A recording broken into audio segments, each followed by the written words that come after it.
merci pour la grâce nous accorder. Oh, nous sommes fiers de t'appartenir. Dieu, tout pour nous. Nous pouvons tout manquer, mais sauf toi. Parce que nous avons toi, tout le reste des peuples nous est donné. Merci Seigneur oh Dieu. Oh, pour la vie gratuite que tu nous accordes. Merci pour ces matins. Et nous voulons entendre ta parole. S'il te plaît, parle-nous. Viens oh Dieu, nous réjouir oh Dieu par ta parole. Nous faire du bien. Nous donner l'espérance. Seigneur, enfin, on nous attendre uniquement à toi. Nous voulons faire taire toute langue qui s'élèverait contre la connaissance de Christ. Et nous les soumettons, oh Dieu, à ta volonté. Domine et glorifie ton nom. Au nom de Jésus. Nous avons ici dit, nous disons Amen. Gloire à Dieu. Dieu est merveilleux. Il nous fait grâce de participer à cette grande fête que nous célébrons chaque dimanche. Nous pensons à sa résurrection. C'est une grâce. Plusieurs ce matin sont allés faire le footing. Ils ont tellement bu en semaine, ils ont dit qu'il faut enlever la graisse. Pour aller faire le footing. Nous nous sommes dit, dans les dimanches, c'est le jour du repos, c'est le jour du Seigneur. Et nous venons nous célébrer sa résurrection et nous réjouir en sa présence. Amen. Amen. Vous avez bien fait d'être dans sa présence. Gloire à son nom. Luc chapitre 10, du 1er au 24e verset. Voilà ce que nous lisons ce matin. Luc chapitre 10, nous commençons. Après cela, le Seigneur désigna encore 70 autres disciples. Il les envoya d'autres à l'autre devant lui pour tout, dans toutes les villes et dans tous les lieux où lui-même devait aller. Il leur dit, la moisson est grande, mais il y a peu d'ouvriers. Priez donc le maître de la moisson, envoyez les ouvriers dans sa moisson. Partez, voici je vous envoie comme des agneaux au milieu de nous. Ne portez ni mousse, ni sac, ni souliers, et ne saluez personne en chemin. Dans quelque maison que vous entriez, dites d'abord que la paix soit sur cette maison. Et si se trouve là un enfant de père, votre père reposera sur lui. Sinon, elle reviendra à vous. Demeurez dans cette ville. Demeurez dans cette maison-là, mangeant et vivant ce qu'on vous donnera, car l'ouvrier mérite son salaire. N'allez pas de maison à maison, dans quelque ville que vous entriez, et où l'on vous recevra, mangez ce qui vous sera présenté. Guérissez les malades qui s'y trouveront, et dites-leur, le royaume de Dieu s'est approché de vous. Mais dans quelque ville que vous entriez, et où l'on ne vous recevra pas, allez dans la rue et dites, secouons contre vous la poussière même de votre ville qui s'est attachée à nos pieds. Sachez cependant que le royaume de Dieu s'est approché. Je vous le dis, quand ce jour, Sodome sera traité moins rigoureusement que cette ville-là. Malheur à toi, Chorazin. Malheur à toi, Bethsaïda. Car si les miracles qui ont été faits au milieu de vous avaient été faits dans Tyr et dans Sidon, il y a longtemps qu'elles se seraient repenties en prenant le sac et la cendre. C'est pourquoi, au jour du jugement, Tyr et Sidon seront traités moins rigoureusement que vous. Et toi, Capernaum, qui a été élevé jusqu'au ciel, tu seras abaissé jusqu'au séjour des morts. Celui qui vous écoute m'écoute. Et celui qui vous rejette me rejette. Et celui qui me rejette rejette celui qui m'a envoyé. Les 70 se renversent avec joie, disant, Seigneur, les démons même nous sont soumis à ton nom. Quelle joie. Jésus leur dit, je voyais Satan tomber du ciel comme un éclair. Voici, je vous ai donné le pouvoir de marcher sur les serpents et les scorpions et sur toute la puissance de l'ennemi, et rien ne pourra vous nuire. Cependant, ne vous réjouissez pas de ce que vos esprits vous sont soumis, Et réjouissez-vous les cieux que vos noms sont inscrits dans le royaume des cieux. En ce moment-là, en ce moment même, Jésus tressaillit le choix par le Saint-Esprit. Et il dit, je te loue, Père, Seigneur du ciel et de la terre, de ce que tu as caché ces choses aux sages et aux intelligents. Et de ce que tu les as offert aux enfants. Oui, Père, je te loue de ce que tu l'as voulu. Tu l'as voulu ainsi. Toutes ces choses m'ont été données par mon Père. Et personne ne connaît qui est le Fils, si c'est le Père. Ni qui est le Père, si c'est le Fils. Et celui à qui le Fils peut le révéler.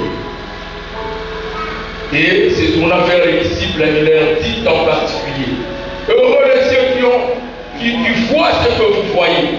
Car je vous dis que beaucoup de prophètes et de rois ont désiré voir ce que vous voyez et ne l'ont pas vu. Entendez ce que vous entendez et ne l'ont point entendu. Amen. Amen. Que son nom soit béni. Amen. Une longue lecture, mais ça ne décourage pas. Nous aimons sa parole et nous ne nous amusons pas à lire sa parole. Amen. Amen. Voilà cette parole qui nous donne la joie ce matin. Et ce sont des déclarations de choix que le Seigneur a eu à faire. Nous ne nous éloignons pas de notre terme. Nous sommes en train de partager depuis un certain temps sur les disciples. Et ça fait déjà quelques 3 au dimanche que nous parlons sur la première grande récompense que Dieu réserve à ses disciples. Et vous le savez, que c'est la grâce. Il nous accorde la grâce comme la première grande récompense. Parce que nous avons dit qu'il y a plusieurs récompenses. Mais nous voulons parler dans le détail pour voir comment est-ce que le Seigneur peut opérer, peut le donner. Mais en un mot, nous le recevons par la grâce. Il nous accorde sa grâce. J'aurais voulu rester là, décortiquer encore la pensée de Dieu sur la grâce, car elle est très grande. Toute la nouvelle alliance est régie par la grâce. Et en ouvrant la Bible, nous voyons beaucoup d'aspects sur la grâce. Et voilà, nous voulons lire les autres vérités car c'est le plein évangile. Alors la deuxième grande récompense que le Seigneur donne à ses disciples, c'est la vie éternelle. Voilà la deuxième grande récompense que Dieu nous donne, c'est la vie éternelle. Et nous voulons parler de la vie éternelle en prenant pour terme, réjouissez-vous de ce que vos noms sont inscrits dans le ciel. Réjouissez-vous de ce que vos noms sont inscrits dans les cieux. Celui qui adore cette parole, qui comprend la pensée des cieux, rien qu'en considérant ce qu'il a dit, il devait se réjouir. Il allait être dans la joie, parce que Dieu lui a demandé de se réjouir. Il n'a pas dit je t'ai donné le véhicule, je t'ai donné des maisons, je t'ai donné des choses, mais je t'ai donné la vie éternelle. Réjouis-toi de ce que ton nom est inscrit dans le royaume des cieux. La grande question est celle de savoir, est-ce que mon nom est inscrit dans le royaume des cieux, ou dans les cieux, ou dans le royaume des dieux? Comme vous le savez, les mots royaume des dieux, royaume des cieux, royaume des cieux sont des synonymes. Ça veut dire la même réalité. Les Juifs respectaient la loi. Et le Seigneur aussi abondait dans le même sens que vous pouvez parler les langages. La loi dit, tu ne citeras pas le nom de l'Éternel ton Dieu en vain. Alors quand il parle du royaume des cieux, ils disent que nous citons trop le nom des cieux. C'est pourquoi ils parlent du royaume des cieux. Ou des royaumes, ou des cieux. Alors, quand nous allons voir le royaume des cieux et le royaume des dieux, c'est la même chose. Amen. Amen. Alors, réjouissez-vous de ce que vos noms sont inscrits là-bas. Est-ce que ton nom est inscrit? Est-ce que mon nom est inscrit? C'est lui qui a le nom inscrit dans le royaume des cieux ici. Il sait que mon nom est inscrit. Mon nom est inscrit. Mais avant d'aller dans le fils de ce message, voyons les contextes dans lesquels le Seigneur avait prononcé cette parole.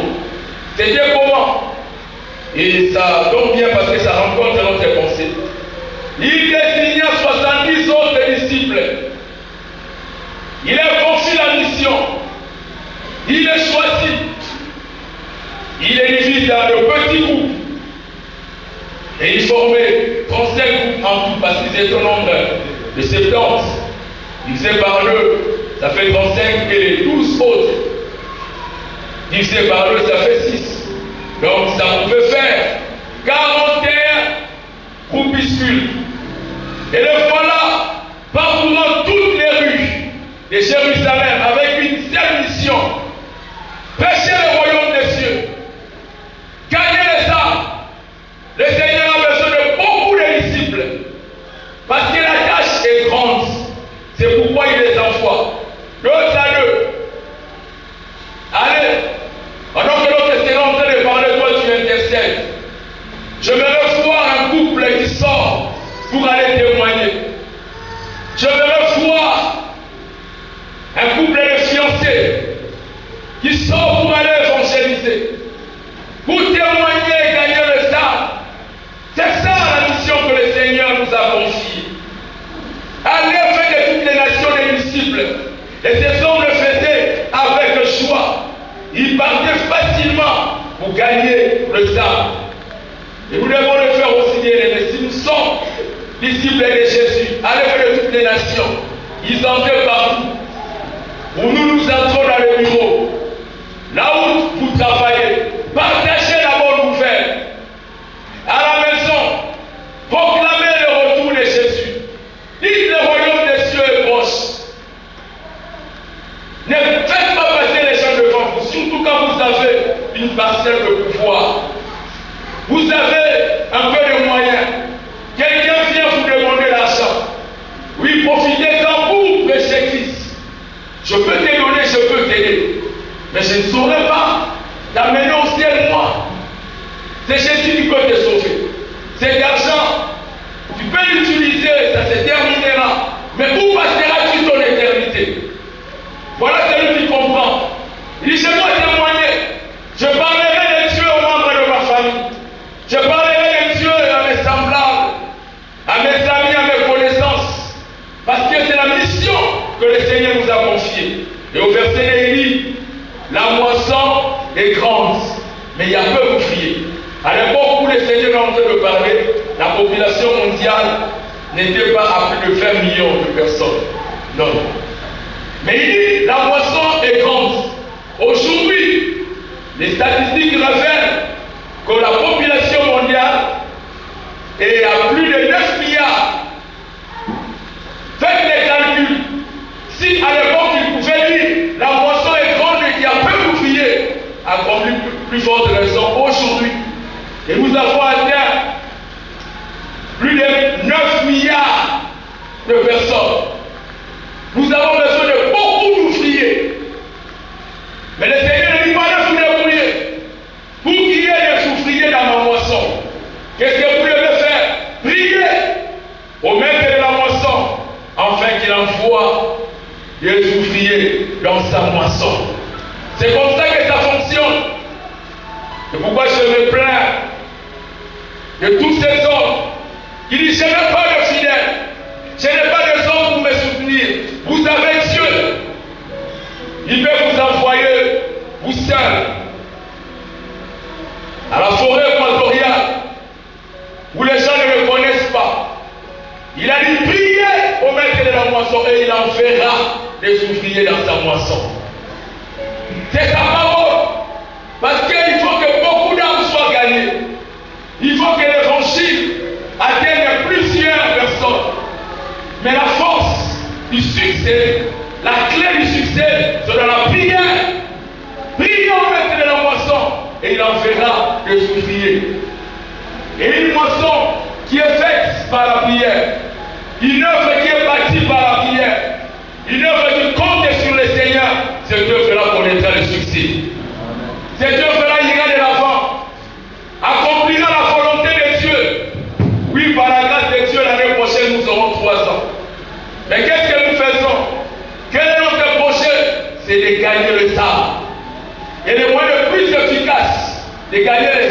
d'implanter les églises. Alors nous allons aussi commencer à implanter. Nous allons commencer, pasteur Mani me dit, frère, il faut déjà commencer à prier pour la moisson. Quand vous aurez 300, préparez les serviteurs et envoyez-les à la moisson. C'est comme ça que nous allons hâter le retour du Seigneur. Préparez les souffriers, envoyez-les à la moisson. Et ces souffriers qui iront ne compteront pas sur quelqu'un, compteront sur l'Éternel. Seront les hommes qui prient, qui cherchent la face des dieux. Parce que l'ennemi dans cette stratégie, quand une mission veut commencer, il suscite beaucoup de combats. Mais maintenant, ces souffriers qui comptent sur le Seigneur, qui prient, arrivent à vaincre le diable, à le confondre, parce que ces souffriers marchent avec Dieu. Il y a dans le pouvoir, à l'effet de toutes les nations, des disciples. Et nous voulons gagner beaucoup d'âmes. Et notre secret, c'est la prière. Notre secret, c'est la prière. Nous devons prier. Vous devez prier parce que tous, nous sommes dans les champs de Dieu. Voilà la mission qu'il nous a confiée. Et quand ils font la mission, il leur dit, soyez prudents. Soyez comme le serpent. C'est le seul endroit où l'on donne à imiter le serpent. Parce qu'il est très rusé. Il n'est pas imité. Mais il est aussi très prudent. Vous avez déjà vu un serpent dans la mousse. Il suffit qu'il y ait un petit mouvement. Le serpent s'enfuit. Il est très prudent. Nous avons besoin de la prudence. Quand vous serez en train de gagner les âmes, de témoigner, je ne sais pas qui est celui-là que le Seigneur choisira pour l'envoyer en mission. Qui sont ceux-là que le Seigneur va commencer à choisir pour envoyer en mission. Même vous qui lui ferez la mission, partout où vous vous retrouverez, soyez prudents. Le Seigneur exhorte. Il dit soyez prudents comme les serpents. Soyez prudents pour faire son œuvre. Et ces hommes ont obéi. Ils sont allés. Ils ont vu le miracle. Ils ont vu le succès parce qu'ils marchaient avec Dieu. Amen. Alors il y a beaucoup de passages qui, de fois, sont mal interprétés. Il dit ne prenez ni bourse ni sac. On dit bon, celui qui va en mission ne doit avoir rien. Amen. Non, non, ce n'est pas la pensée de Dieu. Ne prenez ni bourse ni sac. C'était pour les empêcher à ne pas s'encombrer. En prenant le sac, en faisant beaucoup de choses avec eux, ça allait accomplir la marche. Ils n'avaient pas de char, ils marchaient. Ils allaient à pied. Alors comment s'encombrer? Parce qu'ailleurs, il les avait demandé de pouvoir prendre la bourse et le sac. Et il dit, ne saluez personne. Quand vous allez faire l'évangélisation, ne saluez personne. Quelqu'un qui lit et qui se dit, bon, moi quand je fais l'évangélisation, je ne salue personne. Parce que la Bible dit, quand vous allez ne saluer personne, il faut toujours lire la Bible dans son contexte. Le contexte là-dedans, c'est que les Juifs, quand ils se saluaient, ils disaient shalom. Et quand ils disaient shalom, ils se promenaient avec leurs bagages. C'est pourquoi le Seigneur déjà dit, n'amenez pas avec vous beaucoup de bagages. Alors, ils déposaient les bagages. Ils commençaient à saluer, demander comment vont les enfants, comment vont tes brebis. Et ça pouvait prendre même 2 heures du temps la salutation. Alors, pour gagner du temps, il dit, ne saluez personne en cours de route. Le Seigneur veut que nous puissions faire la mission avec une chance. Ne pas perdre le temps à nous distraire à autre chose, mais que nous puissions aller vite. C'est pourquoi ne saluez personne. Et vous n'allez pas, même c'est vrai que je ne vous donne pas l'argent, mais je vous donne un pouvoir. Si vous n'avez pas l'argent pour acheter les médicaments, mais guérissez les malades. Si vous rencontrez les gens qui sont tourmentés par les démons, chassez-les. Imposez la main. Purifiez. Et surtout, dites à la fin, le royaume de Dieu s'est approché de vous. À chaque fois que les hommes vont annoncer l'évangile, prêchent la parole de Dieu, annoncent les vérités bibliques, ils présentent le royaume. Le royaume s'approche par ceux qui le proclament. Et même Jésus pouvait dire, si vous me voyez chasser les démons, sachez que le royaume des cieux est venu parmi vous. Donc nous sommes des gens qui présentons le royaume, qui réconcilions les hommes avec Dieu. C'est pourquoi l'apôtre Paul nous appelle les ambassadeurs. Nous faisons donc fonction d'ambassadeurs avec Christ. Avec Christ. Et il y a quelques filles qui n'allaient pas croire. Et il dit, vous faites votre part. S'il ne vous reçoit pas, secouez vos chaussures, enlevez la poussière. N'amenez rien de cette fille. Et ces filles-là vont subir le jugement de Dieu. L'évangile de Dieu, la parole du salut, c'est proclamer simplement la parole.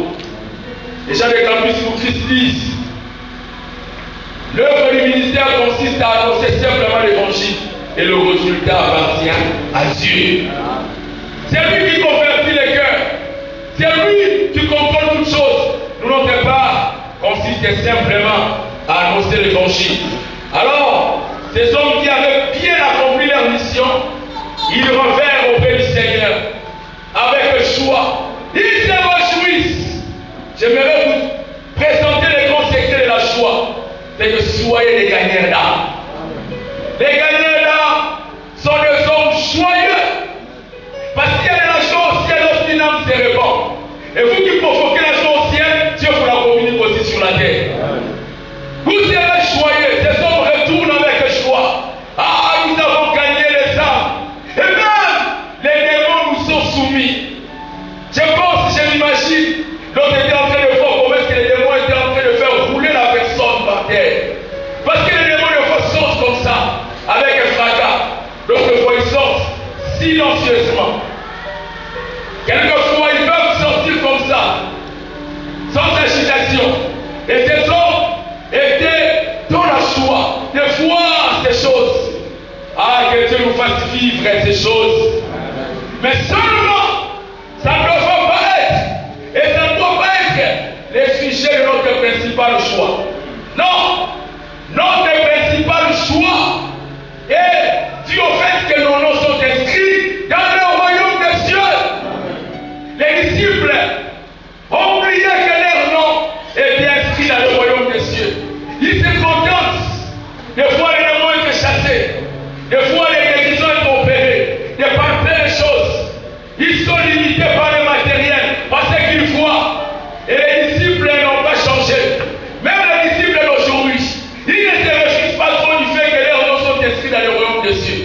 Ils se réjouissent seulement quand ils ont commencé à rouler, quand ils ont commencé à travailler, quand ils se sont mariés, quand ils ont commencé à bâtir les églises, quand ils ont commencé à faire des choses. Voilà les choses qui leur donnent la joie. Ils se réjouissent. Mais non, c'est la distraction. Ne vous distrayez pas par ces choses. Elles sont terre-à-terre, elles sont éphémères. Réjouissez-vous pour le principal. Réjouissez-vous de ce que vos noms sont inscrits dans le royaume des cieux. Pourquoi on ne veut plus entendre le message sur le retour du Seigneur, sur le royaume des cieux? Et quand on le prêche, on est très mou. On le prêche de manière à faire voir aux gens que le royaume des cieux n'est pas bon. Mais lui, réjouissez-vous que vos noms sont inscrits, dans le royaume des cieux. Ah, je croyais recevoir les amens des gens qui ont les noms inscrits dans le royaume des cieux. Que j'ose tellement dire quelqu'un sera élevé. Que j'ose tellement dire quelqu'un ira de l'avant. Que j'ose tellement dire tu auras ceci. Ah, ils se réjouissent parce qu'ils ont chassé les démons, ils ont vu les choses. Mais le royaume des cieux, ils ont oublié. Est-ce que vous avez oublié le royaume des cieux? Vous avez oublié le royaume des cieux. Pourquoi on ne prêche plus sur le retour de Jésus? Pourquoi on ne présente pas le royaume des cieux? Pourquoi est-ce que nous prions, bien-aimés? C'est pour avoir tous ces matériels. On peut avoir toutes ces choses sans prier. Mais le royaume des cieux, on l'a uniquement si son nom est inscrit dans le royaume des cieux. Amen. Alors, nous devrions nous réjouir. La Bible dit, réjouissez-vous de ce que vos noms sont inscrits dans le royaume des cieux. Quand je me réveille et que je ne rien, même si je peux connaître des problèmes, et tout à fait Dieu me fait, cela dit, même si je monte ceci, même si je monte cela, je sais que mon nom est inscrit dans le royaume des cieux. Amen. J'ai la Et l'apôtre Paul disait, si c'est seulement pour ces siècles que nous avons crié en Dieu, nous sommes les plus à plaindre de tous les hommes. Nous sommes les plus malheureux de tous les hommes. Parce qu'il y a des gens qui vivent dans ces siècles, qui ont des choses, mais qui n'ont pas cru au royaume. Alors nous devions nous réjouir beaucoup plus de ce que nos noms sont inscrits dans le royaume des cieux. Et celui qui manque, c'est lui qui peut pleurer, parce qu'il souffre, parce qu'il connaît les difficultés dans la vie. Il devait se réjouir parce qu'il sait que tout ce qu'il a dans le royaume lui donne aussi accès à voir toutes les choses de ce monde, si Dieu le veut. C'est pourquoi il cherchait premièrement le royaume des cieux et sa justice. Et toutes ces choses qui seront données par-dessus. Par-dessus, ce qui est important, c'est ce qui est à l'intérieur. Les par-dessus n'est pas très important. Je peux enlever la veste, mais je ne scandaliserai personne. Mais enlever l'essentiel, tout le monde sera scandalisé. L'essentiel, le fondement, c'est le royaume des cieux. Maintenant, le reste n'est pas un problème. Tout le reste ne sont que le par-dessus. Mais ce que j'aime avec Dieu, non seulement il nous donne le royaume, mais il est aussi prêt à nous donner les par-dessus. Il est prêt à nous donner toutes choses. Alors, réjouissez-vous. Parce que lui-même le déclare. Il y a Romains 8, le verset 32. Lui qui n'a pas épargné son pauvre fils, mais qui l'a livré pour nous tous, comment ne nous donnera-t-il pas aussi une chose avec lui? Lui qui n'a pas épargné son pauvre fils. Parce que pour avoir la vie éternelle, il faut avoir le fils. Celui qui n'a pas le fils n'a pas la vie. Et la colère de Dieu demeure sur lui. Alors ce fils a été livré, il a été sacrifié. Et s'il a sacrifié son fils pour moi, c'est qu'il peut me donner le reste. Et les hommes ont bien compris cela. Ils disent qu'il peut le plus, mais aussi le moins. S'il m'a donné ce qui était difficile, la vie éternelle, tout le reste, je l'aurai. J'aurai tout le reste. J'aurai tout le reste. J'aurai tout le reste parce que j'ai donné ma vie à Jésus. Parce que j'ai la vie éternelle. C'est pourquoi cherchez premièrement le royaume des cieux. Cherchez le royaume des cieux. Sachez que le Seigneur revient bientôt. Et que nous avons besoin de conformer nos vies à sa parole, à sa volonté. C'est alors que nous allons hériter de son royaume. Et il pourra aussi nous donner les par-dessus. Alors voyons ce qu'il présente concernant son royaume. Romains 14, 17 à 18. C'est le Seigneur qui les lit. Car le royaume de Dieu, ce n'est pas le manger et le boire, mais la justice, la paix et la joie par le Saint-Esprit. Celui qui sert Christ de cette manière est agréable à Dieu et approuvé des hommes. Le royaume des cieux,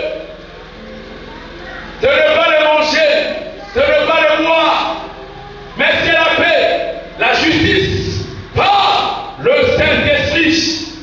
Par le Saint-Esprit. Donc, le royaume des cieux nous enseigne à être des hommes joyeux. C'est un royaume de joie. Et un chrétien normal, mature, qui marche dans la voie du Seigneur, ne baptise. Il est joyeux. Parce que sa vie ne dépend pas de matériel. Sa vie ne dépend pas du monde. Bien-aimé, ne vous laissez pas accabler par le manque. Ne vous laissez pas tourmenter par la maladie, par les choses de ce monde que vous manquez. Mais réjouissez-vous, car le royaume des cieux, c'est ni le manger, ni le boire, mais c'est la paix, la justice et la joie par le Saint-Esprit. La joie est une attitude permanente de louange et de reconnaissance, indépendamment des circonstances. Elle découle de la confiance à la souveraineté de Dieu.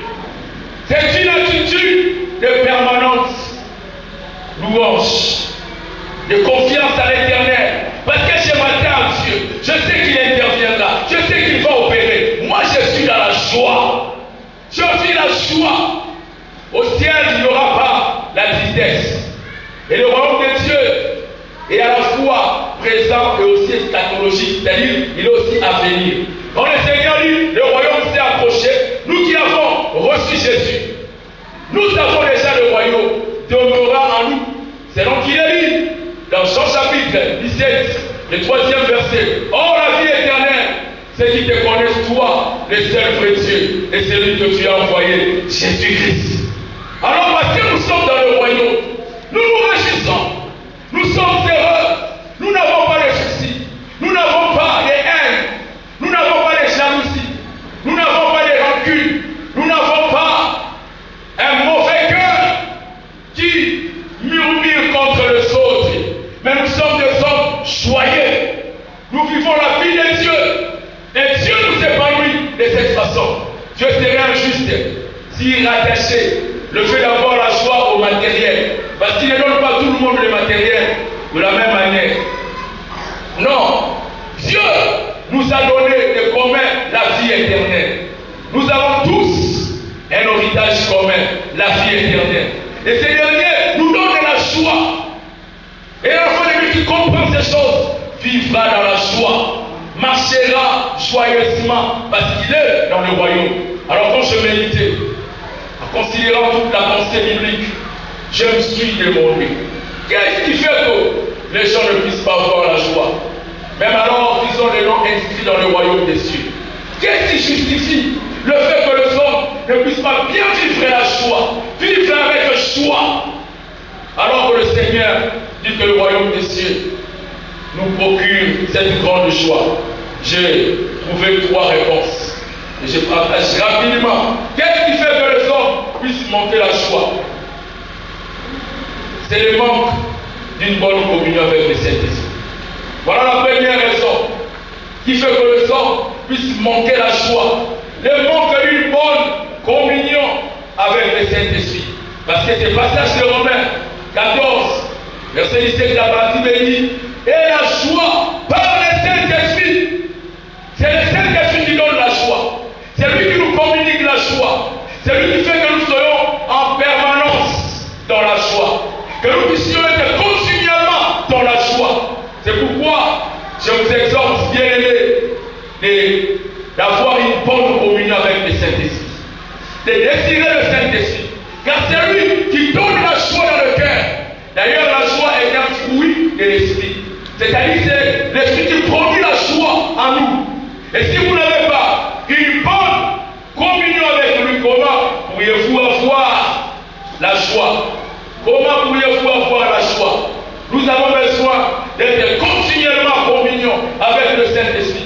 Il arrive des fois que nous ayons de grandes difficultés, de grands problèmes.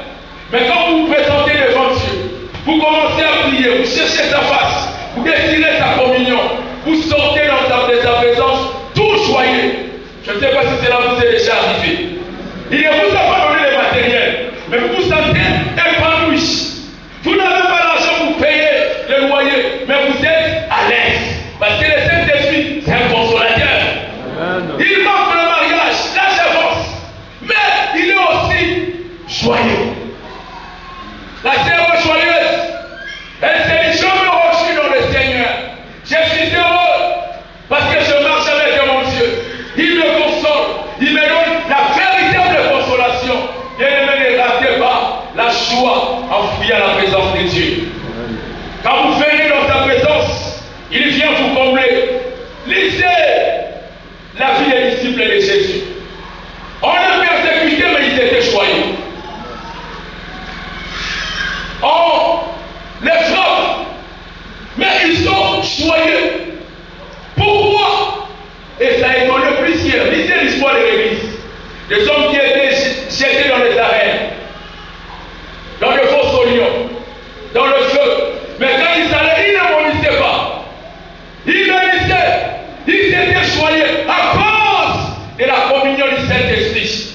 Avez-vous déjà vu quelqu'un qui a perdu un membre de famille, un être cher? Voilà que le chef pour le consoler. Lui parle, les défis commencent à le consoler. Il est tout joyeux, il n'est pas triste. C'est un homme rempli de l'esprit. C'est lui qui vit en communion avec le Saint-Esprit, n'aura pas des inquiétudes. Parce que le Saint-Esprit aura à tout temps le consoler. Et Étienne qui a été en train il se met à genoux. La Bible dit, ses persécuteurs, graissés dedans, étaient animés d'une grande colère. Mais lui, il riait. Il était joyeux. On lui dit, Seigneur, venge-moi. Persécute ces hommes. Défends ma cause. Retournez-les. Ce qu'ils veulent me faire. Non. Voilà au chapitre 55. Les actes 16. La Bible dit, mais Étienne rempli du Saint-Esprit et fixant le regard vers le ciel, vit la gloire de Dieu et Jésus à la droite de Dieu. Jésus debout à la droite de Dieu.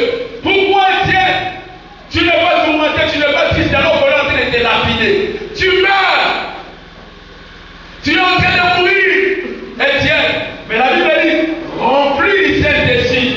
Oh, il a vu Jésus debout. La Bible dit que Jésus est assis à la droite du Père. C'est ce qui est écrit partout dans la Bible. Mais cette fois-là, Jésus était debout. Quand tu es persécuté, quand tu es tourmenté, après une communion avec l'Esprit, Jésus se met debout pour te défendre. Ah, il vient prendre ta position. Et même s'il ne te donne pas directement ce que tu as besoin, mais il te donne sa consolation. Alors, cette communion, c'est ce qui va faire que tu sois un bon chrétien. Tu ne vas pas abandonner la foi parce que tu as perdu le travail.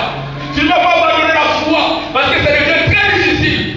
Mais cette communion, deuxième raison, qui fait à ce que les hommes puissent manquer la joie, c'est le péché qui vient enlever cette joie.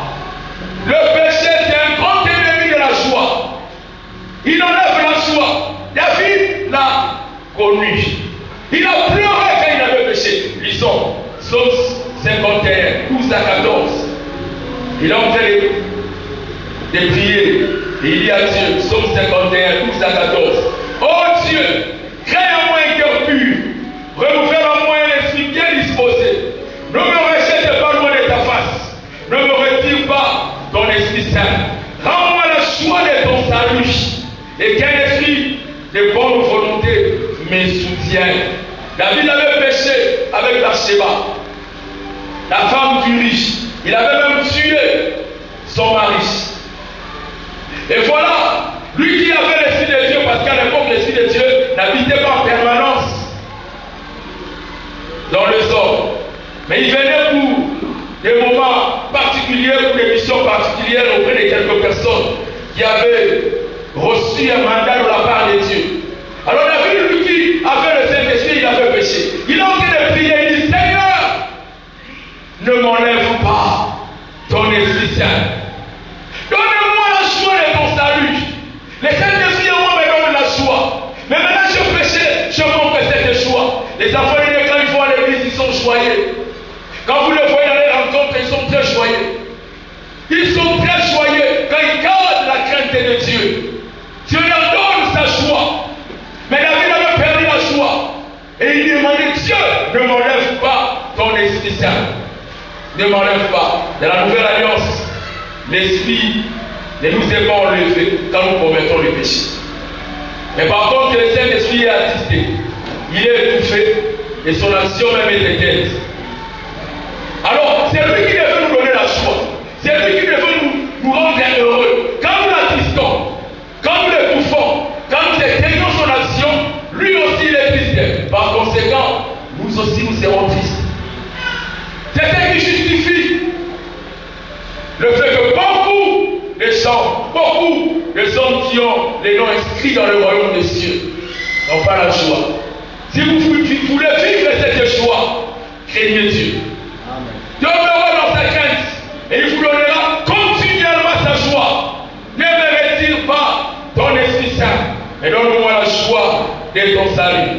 Et enfin, la troisième raison qui fait que nous puissions manquer cette joie du royaume, c'est le manque de confiance en Dieu. Le manque de confiance en Dieu nous vole aussi cette joie.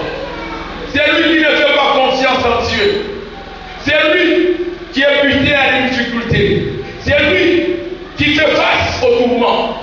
Cet homme-là, s'il ne sait pas faire confiance en Dieu, il va perdre la joie. On est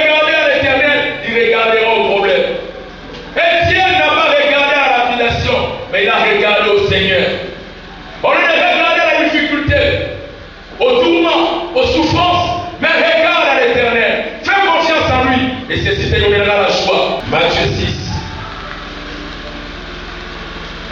31 à 50, la Bible dit ceci. Ne vous inquiétez donc point et ne dites pas que mangerons-nous, que boirons-nous, de quoi serons-nous vêtus? Car toutes les choses, ce sont les païens qui le recherchent. Votre Père céleste est ce que vous en avez besoin. Cherchez premièrement le royaume et la justice de Dieu, et toutes ces choses vous seront données par-dessus. Ne vous inquiétez donc pas du lendemain, car le lendemain aura soin de lui-même. À chaque jour suffit sa peine. À chaque jour suffit sa peine. Même si je n'ai pas, je sais que Dieu me donnera le nécessaire. La vie qu'il m'a donnée, c'est plus que tout. Je ne m'inquiète pas du manque des amis. Je ne m'inquiète pas du manque du loyer. Je ne m'inquiète pas du manque de ceci ou de cela. Mais je compte sur le Seigneur. Et lui, c'est que j'ai besoin de choses. Il me donnera. Quelle est ma part à moi? Je cherche le royaume. Ce royaume me donne la joie. Je me donne à Dieu. Je me confie en lui. Et sa joie va me conduire.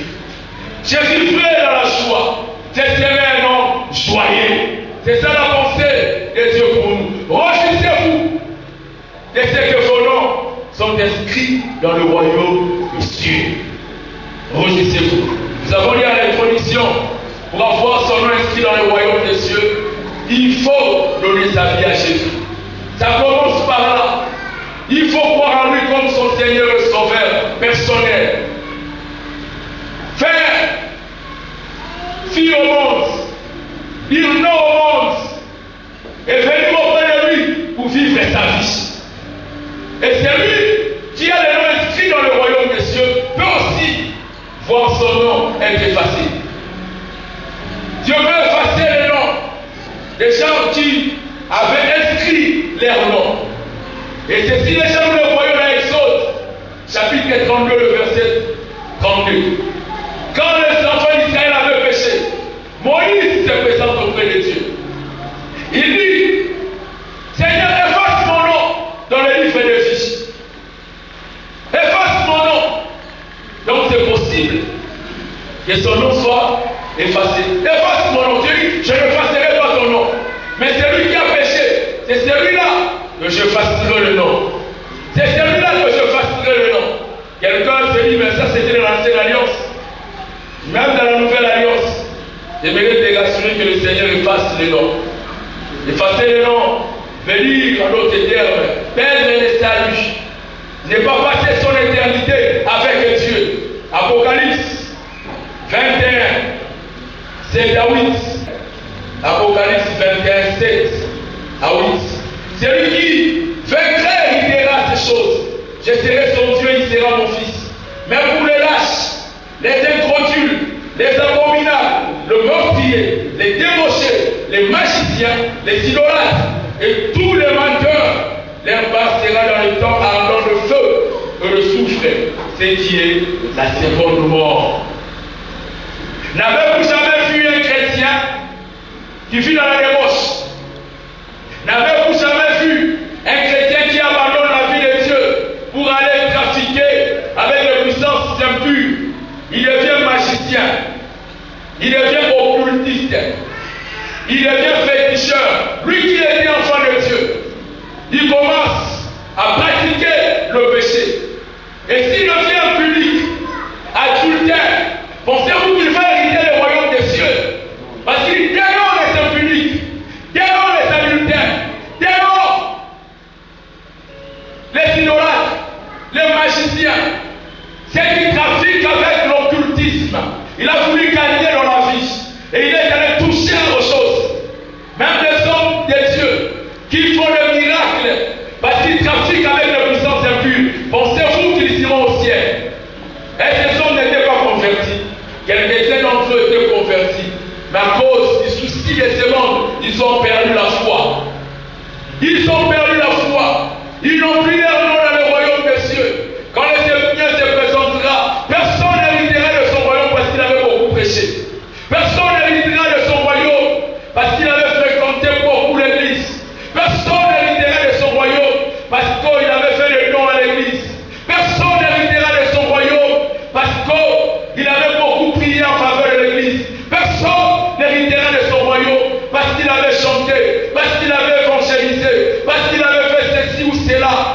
Chacun de nous se retrouvera là-bas. Parce qu'il avait donné sa vie à Jésus, il avait gardé son salut. Amen. Il avait craint Dieu. C'est celui-là qui a la joie du royaume. C'est pourquoi nous prions, bien-aimés. C'est ça l'objectif de l'évangile. Nous prions pour rencontrer notre Seigneur. Nous croyons en son retour. C'est pourquoi il faut faire la mission. Gagner les âmes, implanter les églises, préparer les serviteurs, que plusieurs entendent l'évangile. Il faut que plusieurs oreilles, ou toutes les oreilles, puissent entendre l'évangile. C'est alors que viendra la fin. Nous attendons son royaume. Ça sera un royaume merveilleux.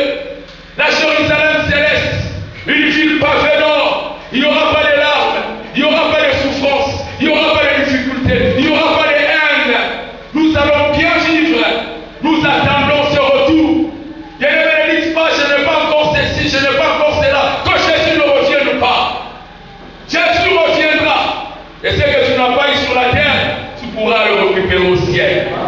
C'est une choix que tu as manqué. Parce que les circonstances de la vie t'ont empêché de ne pas savourer les choses. Là, ça sera merveilleux. Ça sera extraordinaire. Que rien ne nous distraire, bien-aimés. Que les choses éphémères de ce monde ne puissent pas nous distraire. Réjouissons-nous de ce que nos noms sont inscrits dans le royaume des cieux. C'est ça notre plus grande attente. L'espérance bénie des chrétiens, c'est le royaume des cieux, le retour de Jésus. Oh bien-aimés, ça ne veut pas nous ennuyer. Ça veut nous réjouir parce que nous attendons le retour de notre Seigneur. Il revient bientôt. Que chacun de nous soit prêt. C'est lui qui se sent en dehors de sa volonté. Parce que nous pouvons faire l'hypocrisie. Faire voir à tout le monde que nous sommes avec Dieu. Nous avons sa fiche. Mais lui nous connaît et nous-mêmes nous connaissons. C'est lui qui est dans le mal doit abandonner pour hériter du royaume, pour passer l'éternité avec Dieu. Le Seigneur revient bientôt. Nous nous tiendrons à sérieux pour proclamer les choses, parler des choses. Mais si nous ne vous présentons pas le royaume, nous aurons nous-mêmes tapé à côté. Et vous aussi, vous n'aurez pas bénéficié de la vie de Dieu. La vie de Dieu, c'est de préparer son retour. Voilà ce que le Seigneur attend de nous. Es-tu prêt? Est-ce que la joie du royaume est dans ton cœur? Est-ce que tu l'as perdu? Est-ce que tu attends le retour de Jésus? Est-ce que tu veux hériter de son royaume? Rate tout. Et ne rate pas ce ton rendez-vous. Le Seigneur revient. Nous allons baisser la tête en prière. Ce matin, j'ai une grande joie. Une très grande joie. Et c'est que le royaume des cieux a été encore proclamé. Je vais lancer quelques appels. Celui qui n'a jamais donné sa vie à Jésus. S'il vous plaît, nous avons le tête baissée, aux yeux fermés, nous regardons à notre cœur. Celui qui n'a jamais donné sa vie à Jésus, il peut lever la main pour dire: je ne suis pas dans le royaume parce que je n'ai pas le Fils. Je prends la décision ce matin de venir dans ton royaume, d'entrer par la porte droite. Si tu es là, lève simplement ta main bien-aimée. Gloire au Seigneur. Quelqu'un qui s'élève. Il y a quelqu'un qui veut encore donner sa vie à Jésus. Qui a donné votre vie à Jésus. Donnez-vous s'il vous plaît, bien-aimé. Gloire au Seigneur. Est-ce qu'il y a quelqu'un qui a perdu la joie du salut?